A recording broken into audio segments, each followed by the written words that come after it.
Good afternoon. So ngayon, magpapa-maintenance lang ako. Change oil, gear oil, basic maintenance. 1 year ng aking motor na si Uno. 1 year na siya sa akin. 1 year kung ano mga na-encounter ko. Major issue, ganyan, minimal, tsaka yung thoughts ko after 1 year. Actually, hindi namin brand new nabili si Uno. Second hand namin siya nabili. Fresh pa siya nung nabili namin. Like, hindi siya sobrang laspag. Kasi yung may-ari na ito, nag-ano lang siya, like, impulsive buying. Kasi nga, di ba, hype din naman talaga yung Fazio dati. Kung gaano ka-hype ngayon yung Giorno, ganun din ka-hype, di ba, dati yung Fazio. So parang siguro yung may-ari napabili lang din. Marami kasing motor yung may-ari dati nito. So di niya masyado nagagamit tong motor na to. Reasonable price naman. 1K odo lang din nung nabili namin siya. So tinake na namin. Like sobrang fresh pa niya. Ganito yung itsura niya. Papakita ko na lang sa screen. Ayan, ganyan yung itsura niya nung nabili namin. And ganito na ang itsura niya ngayon. Yan, balaki ng pinagbago, di ba? Mas lalong naging gwapo at classic yung Fazio ngayon nung pag-upgrade namin sa kanya. Well, ang Fazio naman is head turner na talaga dati pa. Mas naging head turner lang nung in-upgrade ko na siya ng ganito itsura niya. Lapitin ng chicks tong motor ko eh. I mean, talagang parang attractive sa kanila, sa mga babae itong motor na to. Lalo pa ngayon. Hindi naman sa pagmamayabang, 'di ba? Or something pero sa totoo lang, laging tinitingnan tong motor ko kahit sa stoplight or pagpo-park ako, basta kahit saan, lagi siyang tinitingnan. Siyempre ako napaflattered din naman ako. Pero minsan hindi ko alam kung saan sila napopogian at nakikitaan. Sa motor ba o sa akin Cute din daw yung driver no. Pero yun, after 1 year, ang pinaka-issue naman talaga ng Fazio is, syempre, matagtag talaga to. Matagtag yung harap at likod. So, kung advice ko sa inyo, budget friendly is paripak. Yung front shock, ipaparipak nyo. And then, yung sa likod naman, papalitan nyo ng YSSK Euro na nakadesign talaga for Fazio. Pero kung medyo di nyo naman problema yung pera, mag-all-ins kayo, diba? Tapos sa may front shock naman, mayaman naman kayo, rich kid, papalitan nyo na yung mismong for gawin yung VND ba yun? Price yun, nasa 10,000 yun. Pero pag budget friendly, yun nga, paripak nyo na lang. And then, minimal issue. Ang napansin ko din, pag nauulan ng tong motor na to, tumitigas tong turn signals niya. Like, ang hirap niyan pindutin or basta pag magte-turn signal ka, ang hirap. Parang tumitigas pag nauulanan. Yung kamag-anak ko kasi, meron din siyang Fazio. Ayun nga, tumigas nga nung naulanan. Pinersa niya, ayun, nasira. Pinapalitan niya tuloy itong turn signal niya. Pag ganun, huwag nyo nalang pwersahin kasi pag natuyo naman yan or babalik naman siya sa dati. Ano pa ba? Vespa. Naka-pipe. May pinara yung enforcer dito sa likod ko. Akala ko ako yung pinapara. Ano kaya violation niya? Hindi ko alam kung ano violation niya. Akala ko ako yung pinapara. So saan na nga ba ako? So sunod naman, so yung pinaka-common naman na nababasa ko at napapanood ko sa video na issue ng Fazio nila is yung itong ignition key. I mean, ano ba ito? Tawag dito? Starter? Uy, Doc 390 par. Sana all. Makakabili rin tayo niyan. So ito nga yung nagiging issue sa kanila. Like, di ko alam. Hindi daw minsan bumubukas or parang nalo-lost thread something. Basta ganun. Pero awa naman ng Diyos, after 1 year na gamit ko to, hindi naman ako nagka-issue dito. Wala naman problema. Ewan ko kung yung bakit yung iba ganun. Ang pinaka-major issue ko lang talaga dito nung nabili ko to, I mean, nung gamit ko to ng 1 year is yung dragging. Yan ang naging issue ko talaga sa motor na to.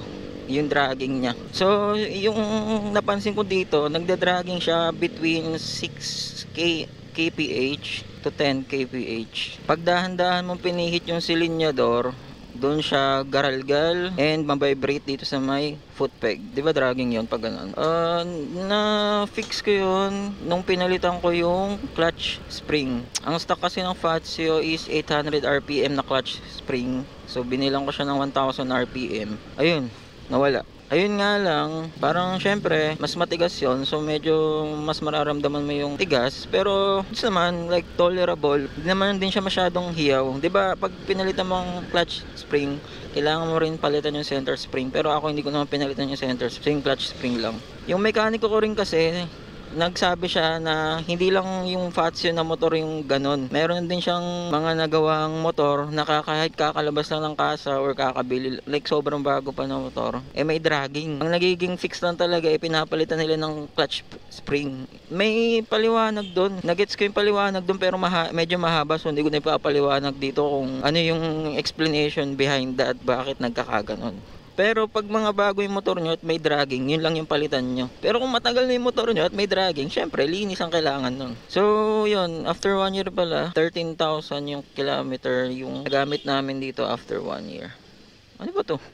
Magpa-park ba to or what? Tagal mo naman, par. Sa loob naman ng isang taon, ang ginawa ko lang maintenance dito, syempre basic. Change oil, gear oil, linis pang gilid, air filter. Yun lang naman yung mga basic na i-maintain mo talaga. Magtatanong na lang din ako sa mga naka-Fazio kung anong odo ba magpapa-throttle body cleaning and oil filter ba yun? Yung papalitan yung oil filter. Kasi halo-halo yung suggestion eh. Nagtanong ako sa kasa, yung mekaniko ng kasa ng Yamaha. Sabi 40k odo daw.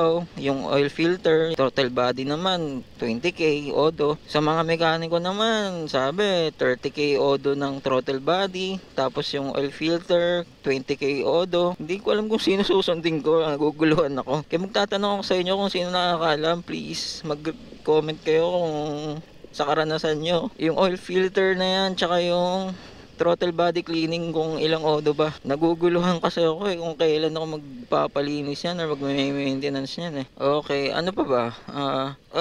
Yun lang naman. Wala naman akong napansin na iba ng issue dito sa Fazio after 1 year. Sobrang smooth pa rin naman manakbo. Walang ka problema. Alam naman na natin yan eh. Basta pag Japan brand talagang trusted talaga and reliable.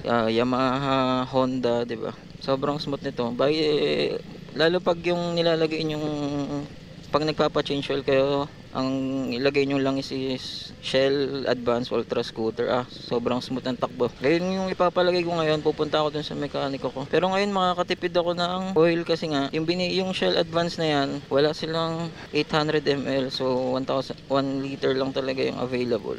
So yung tools, tinatabi ko. Naipon yung 2 liter na tinatabi ko na oil. So yun yung papalagay natin ngayon, yung naipon ko na to. At least nakatipid, di ba? Hindi na ako gagastos. Gear oil na lang gagastosin ko.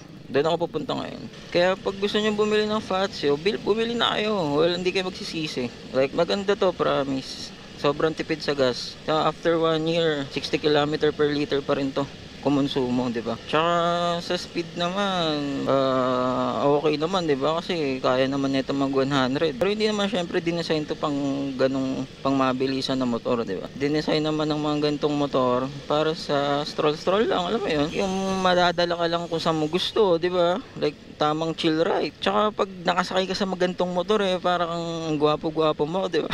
Nakangiti ka lang pag nakasakay ka dito sa motor na to. Syempre naka half face helmet ka pa. So, dinesign tong motor na to pang cute, di ba? Pang head turner talaga, like classic. Pero kung gusto niyo yung medyo mabilis-bilis, edi go for Giorno, di ba? Honda Giorno. Pero sa mga gustong bumili nito ng Fazio, mare-recommend ko talaga. Wala kayong magiging problema dating sa performance, etc. Gas consumption, di ba? So yun lang, ang ganda pa rin manakbo ng aking motor. Depende siguro sa pag-aalaga. Ang ganda rin ng handling. Wala naman na ako masyadong masasabi after 1 year. Maraming lugar na rin napuntahan nitong ni Uno. So wala naman masyadong naging issue. Di rin nag-overheat, di ako tinirek or something. So yun lang.